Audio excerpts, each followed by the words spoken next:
Je m'appelle Léa. Pour mon anniversaire, je suis allée dans un magnifique restaurant de Lyon appelé le Bel Horizon. L'endroit scintillait de lumière et les gens riaient, trinquaient et savouraient leurs plats. Je me sentais heureuse et excitée. Cette soirée devait être spéciale et pleine de joie. Ma sœur, Chloé, qui a toujours été un peu sournoise, se leva soudainement. Tout le monde la regarda. Elle posa sa main sur son petit ventre arrondi et dit quelque chose qui me glaça le sang. « Je vais avoir un bébé de Julien », annonça-t-elle, d'une voix assez forte pour que tous les clients de la salle l'entendent. Mon mari, Julien, se tenait à côté d'elle. Il avait l'air calme, presque désolé, mais je connaissais la vérité. Il m'avait menti. Mon estomac se tordit, et la pièce sembla tourner autour de moi.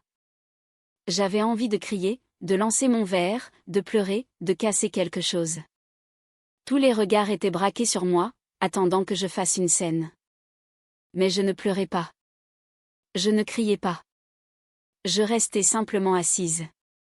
Mes doigts effleurèrent le pied de mon verre, le tenant lâchement, laissant le silence devenir lourd comme un épais brouillard. Il pensait avoir gagné, qu'il pouvait me blesser devant tout le monde. Il n'avait aucune idée que j'étais toujours en contrôle. Je tenais toujours mon histoire comme un stylo à la main, prête à écrire ma propre fin. Je me rappelais mon enfance dans un petit appartement surpeuplé à Vèze, un quartier de Lyon. J'avais toujours essayé de tout maintenir ensemble, de m'occuper des petites choses, comme payer la facture d'électricité quand mes parents oubliaient. Ma sœur Chloé, 2 ans plus jeune que moi, semblait flotter à travers la vie. Elle recevait toute l'attention, de nouvelles robes, des cours de danse, les applaudissements de tout le monde autour d'elle. Moi, je recevais des leçons sur la responsabilité. « Tu es si responsable, Léa », disait-il, comme si c'était un compliment, mais cela sonnait toujours comme une cage. J'aimais ma sœur, même si elle brillait si fort. Je me sentais parfois invisible. Je pensais que c'était simplement ainsi que fonctionnaient les familles. L'une d'entre nous prudente et ancrée, l'autre étincelante et libre. Puis j'ai rencontré Julien. Il semblait différent. C'était un conseiller financier plein de charme et de promesses. Quand il me regardait, j'avais l'impression d'être la seule personne au monde. Nous sommes tombés amoureux et nous nous sommes mariés lors d'une petite cérémonie près du lac d'Annecy, où nous avions nos habitudes. J'ai versé tout mon amour et mon énergie à construire une vie avec lui. Je rêvais d'avoir une famille. J'imaginais des enfants courant dans un jardin, des rires remplissant la maison, une vie heureuse qui n'appartenait qu'à nous. Mais peu importe nos efforts, aucun bébé n'arrivait. Chaque test de grossesse négatif était un petit couteau se tordant dans mon cœur. J'ai commencé à avoir l'impression d'échouer à la seule chose que je voulais le plus dans la vie. Julien me prenait dans ses bras, sa voix douce, disant « Ce n'est rien, Léa. On va continuer d'essayer. » Je l'ai cru. Je lui ai fait confiance. Je l'aimais. Cette confiance s'est brisée un mardi après-midi pluvieux. J'étais à la maison, faisant défiler une tablette pour trouver une recette de lasagne. Une notification de mail est apparue. C'était de Chloé à Julien. L'objet était court et simple. Notre plan. Mon estomac s'est retourné et mes mains sont devenues froides. Je savais que je ne devais pas l'ouvrir, mais je n'ai pas pu m'en empêcher. L'email racontait la vérité. Chaque secret, chaque moment volé, leur liaison. Et puis le dernier paragraphe. Il me fit sentir faible. Chloé écrivait qu'elle annoncerait sa grossesse lors de mon dîner d'anniversaire pour m'humilier devant tout le monde. Elle voulait que je laisse discrètement de l'argent à Julien pour qu'il puisse tout prendre. Elle avait écrit « Elle va craquer ». Léa le fait toujours. J'ai laissé tomber la tablette. Elle a heurté le sol et s'est fissurée, tout comme mon cœur me semblait l'être. J'ai couru aux toilettes, verrouillant la porte derrière moi. J'ai plaqué mon dos contre elle comme si la porte pouvait éloigner la vérité de moi. Ma respiration était rapide et superficielle, mais je n'ai pas pleuré. J'ai laissé échapper un unique cri silencieux, un cri si fort à l'intérieur de ma poitrine qu'il m'a secoué, même si personne ne pouvait l'entendre. Puis quelque chose a changé. Je ne me sentais plus brisée. La douleur ne m'a pas détruite. Elle m'a rendu affûtée. J'ai pris mon téléphone et j'ai appelé Karine, ma meilleure amie depuis l'université. Ma voix était ferme. C'est arrivé. Ils essaient de me détruire. Karine semblait inquiète. Léa, où es-tu? À la maison, dis-je, mais je ne vais pas abandonner. Je vais me battre. Je ne m'en irai pas sans me battre. Les semaines qui ont suivi cet email ont passé dans un flou.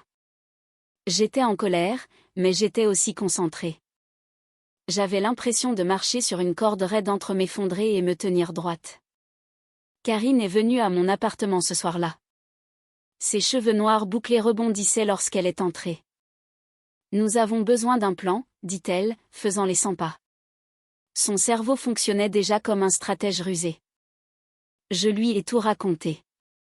La trahison de Chloé, les mensonges de Julien, leur plan pour m'humilier. Puis un souvenir d'il y a 1 an m'est revenu. Julien et moi essayions d'avoir un bébé depuis longtemps. Chaque tentative ratée faisait mal.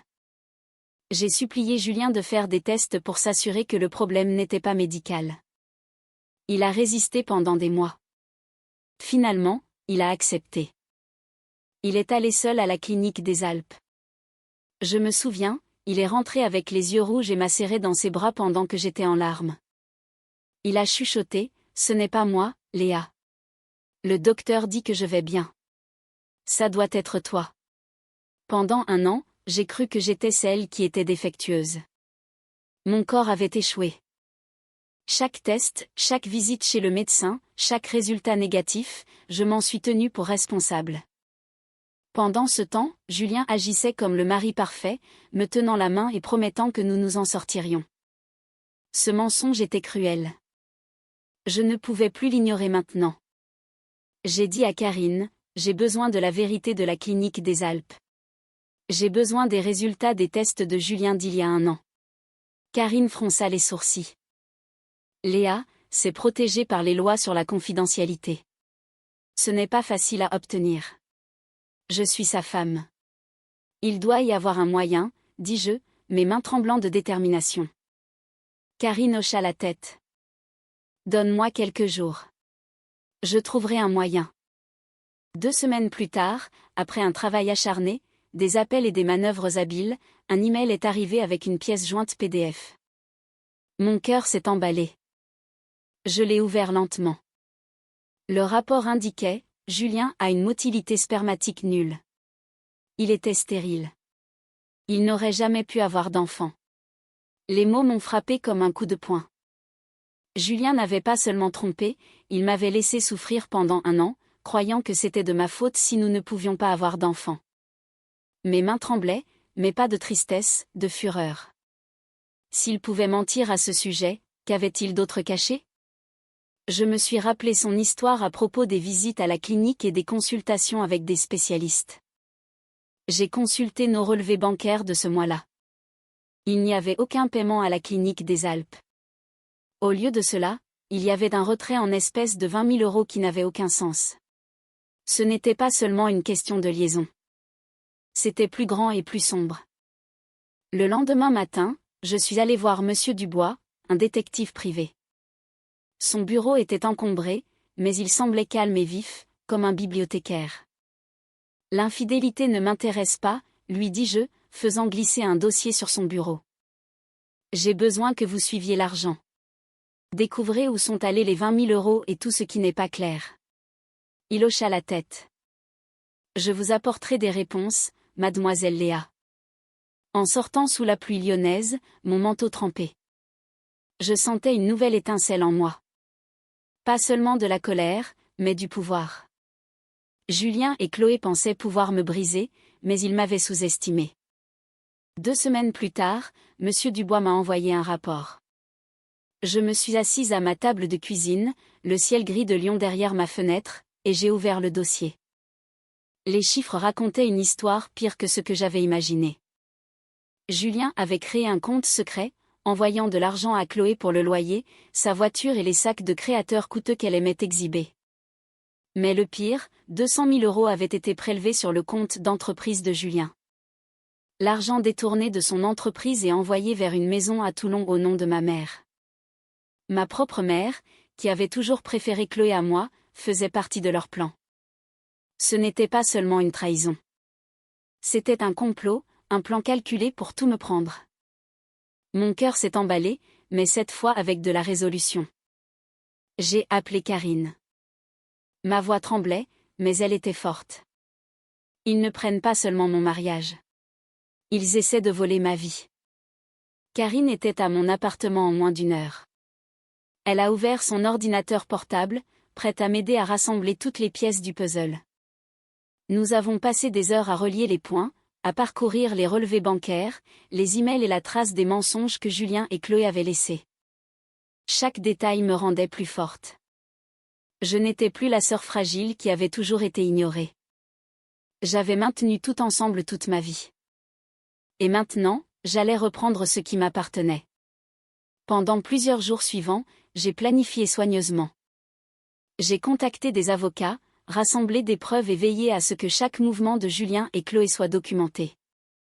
J'ai appris à retourner leurs propres mensonges contre eux. La trahison qui m'avait autrefois fait me sentir faible était maintenant mon arme. Je ne les laisserai pas m'humilier ni me prendre ma vie. Je me battrai et je gagnerai. J'ai repensé à mon enfance. Grandir dans cet appartement exigu, j'avais appris à rester forte, à résoudre les problèmes, à tout maintenir ensemble. Cette compétence que je pensais ordinaire était devenue mon super-pouvoir. J'ai réalisé que je n'étais pas sans pouvoir. J'étais puissante. Je pouvais prendre le contrôle. Je pouvais écrire ma propre histoire. Je pouvais reprendre ce qui m'appartenait légitimement. Chaque jour après cela, je me sentais un peu plus forte. Julien et Chloé m'avaient sous-estimée. Ils avaient pensé que je m'effondrerais, mais ils avaient tort. J'étais prête à les affronter, à les confronter et à reprendre ma vie. La douleur m'avait rendue affûtée comme un couteau. Je n'étais plus seulement Léa, la sœur responsable, la discrète. J'étais Léa, la combattante, celle qui ne serait pas brisée. La maison à Toulon, l'argent, la grossesse de Chloé. Ils voulaient me faire du mal et tout prendre. Mais ce qui m'a le plus blessée, c'est ma mère. Elle a toujours laissé Chloé s'en tirer avec son égoïsme. Mais cette fois, elle a même signé son nom sur une maison achetée avec de l'argent volé. J'ai eu l'impression qu'elle ne me voyait plus comme sa fille. Je me suis sentie petite, comme si je n'avais aucune importance. Mon cœur me faisait mal et les larmes menaçaient de couler, mais je les ai essuyées. Je ne pouvais laisser personne me voir faible. J'ai passé les jours suivants à me préparer. Ma colère est devenue comme une épée acérée en moi. Je pouvais sentir qu'elle tranchait toute ma peur et ma tristesse.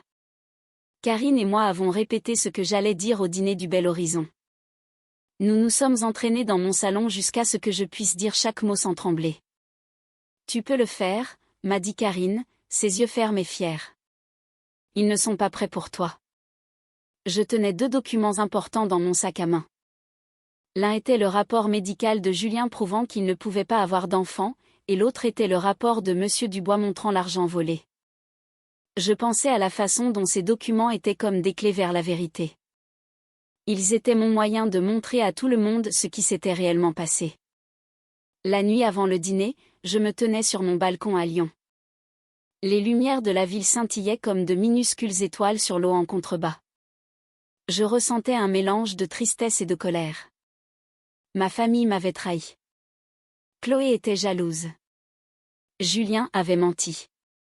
Et ma mère avait laissé tout cela se produire. Mais je ressentais aussi quelque chose de nouveau. Je me sentais forte. Pour la première fois, j'ai réalisé que je pouvais me battre sans blesser personne. J'avais toujours été celle qui réglait les problèmes pour tout le monde. Maintenant, il était temps de régler ça pour moi. Je ne crierai pas. Je ne supplierai pas. Je serais intelligente et inarrêtable, ai-je murmuré. Demain, ils verront qui je suis vraiment. Le Bel Horizon était plein de lustres brillants et de musique jazz douce. C'était le genre d'endroit où les gens aisés célébraient des moments importants. Mon dîner d'anniversaire aurait dû être joyeux et amusant, mais j'avais l'impression d'entrer sur un champ de bataille. Tout le monde attendait de me voir échouer. Chloé se leva, tenant son ventre, et dit d'une voix douce, « Julien et moi commençons une famille. » Julien toucha son épaule et me regarda avec une fausse sympathie. Je connaissais ce regard. Je l'avais pris pour de l'amour une fois, mais maintenant je voyais ce qu'il était vraiment. Une gentillesse feinte cachant des mensonges. Tous à table attendaient que je pleure ou que je crie. Mais je ne le fis pas. J'ai pris une lente gorgée de mon vin, laissant le moment s'étirer. Je pouvais sentir leur fierté et leur suffisance se transformer en inquiétude parce que je restais calme. Je me levai mon verre et parlai clairement. À la famille, dis-je, et à la vérité. J'ai fouillé dans mon sac et j'ai sorti les papiers, y compris le rapport médical de Julien. Je le lui ai fait glisser sur la table. « Qu'est-ce que c'est » demanda-t-il, sa voix nerveuse et tremblante. « La vérité » dis-je, assez fort pour que tout le monde entende. « De la clinique des Alpes. D'il y a 1 an. » Le visage de Julien devint pâle. Sa main se figea au-dessus du papier. Il savait. Le sourire heureux de Chloé disparut. Ses yeux passèrent de lui à moi, choqués et confus. « Le plus grand mensonge n'était pas que tu étais avec ma sœur, dis-je, ma voix glaciale. Le plus grand mensonge était de me laisser croire que j'étais la raison pour laquelle nous ne pouvions pas avoir d'enfant. » Un halètement parcourut la salle. La main de Chloé tomba de son ventre, et elle parut choquée et effrayée. Julien était stérile. Son bébé n'était pas le sien. Son plan pour me blesser avait échoué. Puis j'ai regardé ma mère. Elle était assise là, tremblante, tenant son verre de vin. « Maman » dis-je doucement, mais mes mots étaient tranchants et forts. « Cette maison à Toulon est jolie. Mais quand la société de Julien aura fini de vérifier les 200 000 € qu'il a volés, ils viendront la chercher. » La salle devint folle. Julien sauta, criant « Espèce de menteuse !» Mes 2 agents de sécurité l'attrapèrent rapidement et l'entraînèrent dehors. Chloé resta figée en pleurs et ma mère enfouit sa tête dans ses mains. Je ne ressentais aucune pitié, seulement un bonheur féroce et ardent en moi. J'avais toujours été discrète et fiable, mais maintenant je me sentais comme une tempête, puissante et inarrêtable. J'ai pris mon sac. Karine était à mes côtés, me soutenant fermement. Nous nous sommes dirigés vers les grandes portes et Chloé attrapa mon bras, pleurant, « Léa, s'il te plaît. » J'ai regardé sa main, puis ses yeux paniqués et je me suis dégagée. « S'il vous plaît, monsieur le maître d'hôtel, dis-je d'un ton plat. Enfin, appelez le vrai père. Il mérite de savoir. » Les portes se refermèrent derrière moi, cachant le chaos de la vie que j'étais en train de quitter. Pour la première fois depuis des années, je pouvais respirer l'air frais de Lyon.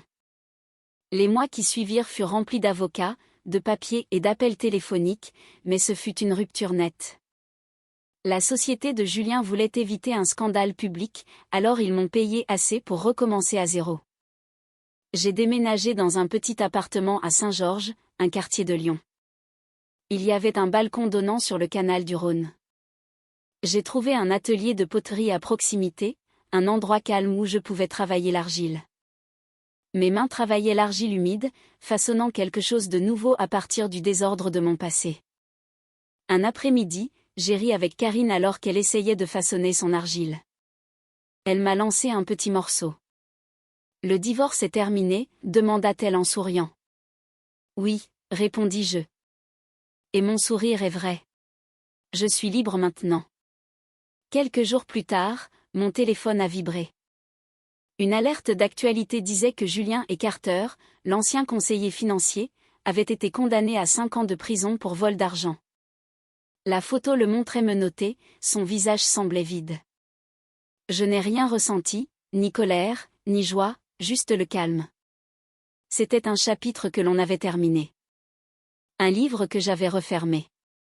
Je me suis tournée vers mon tour de potier, l'argile fraîche sous mes mains.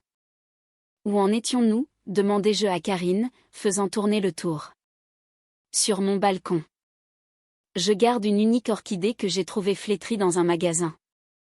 Elle était blessée, sans fleurs, mais j'ai vu qu'elle voulait vivre. Je m'en suis occupée, je l'ai arrosée, et je lui ai chuchoté comme si elle pouvait m'entendre. Ce matin, j'ai remarqué un minuscule nouveau bourgeon sur l'orchidée. Petit mais fort, tendant vers la lumière. Pendant si longtemps, j'ai cru que j'étais brisé. Je pensais que je ne pouvais pas grandir. Mais je n'étais pas brisé. J'avais juste grandi dans le mauvais jardin avec des gens qui voulaient me voir échouer. Maintenant, je pouvais voir que la vie pouvait redevenir belle. Chaque jour passé dans mon appartement à regarder le canal, à faire tourner l'argile sur mon tour et à prendre soin de ma petite orchidée, je me sentais plus forte. J'ai réalisé que même lorsque les gens vous trahissent ou essaient de vous faire du mal, vous pouvez toujours grandir. Vous pouvez toujours vous épanouir si vous prenez soin de vous. Tu es resté avec moi à travers la trahison, la colère, la tristesse et le travail lent et désordonné de reconstruire ma vie. Tu m'as regardé passer de blessé et petite à forte et fière. Et comme ma petite orchidée, je tends vers la lumière, prête à fleurir quoi qu'on ait essayé de me prendre du passé. J'ai appris que parfois, les personnes qui sont censées vous aimer le plus peuvent vous blesser. Mais vous pouvez toujours être courageuse. Vous pouvez toujours vous défendre. Vous pouvez toujours créer quelque chose de beau à partir des morceaux brisés. La vie est comme l'argile dans vos mains. Vous pouvez la former, la modeler et en faire quelque chose d'étonnant. Et c'est exactement ce que je suis en train de faire. Chaque jour, je fais tourner le tour de potier et je sens l'argile bouger sous mes mains. Cela me rappelle que je suis vivante, que je suis forte, et que je peux prendre de nouveaux départs. Même si le passé était douloureux, j'ai le pouvoir de rendre aujourd'hui et demain meilleur. J'arrose ma petite orchidée et je la vois grandir. Je prends soin de moi et de mon bonheur. Et lentement, j'apprends à faire confiance au monde à nouveau, un petit pas courageux à la fois. Et maintenant, chaque fois que je regarde ce bourgeon d'orchidée, je me souviens de quelque chose d'important. Je ne suis pas brisée. Je ne suis pas faible. J'ai juste été plantée dans le mauvais jardin, entourée de gens qui voulaient me voir dépérir. Mais maintenant, je grandis. Je fleuris. Et rien, ni les mensonges, ni la trahison, ni l'argent volé, ni les faux sourires, ne peut m'empêcher de devenir la personne que j'ai toujours été destinée à être.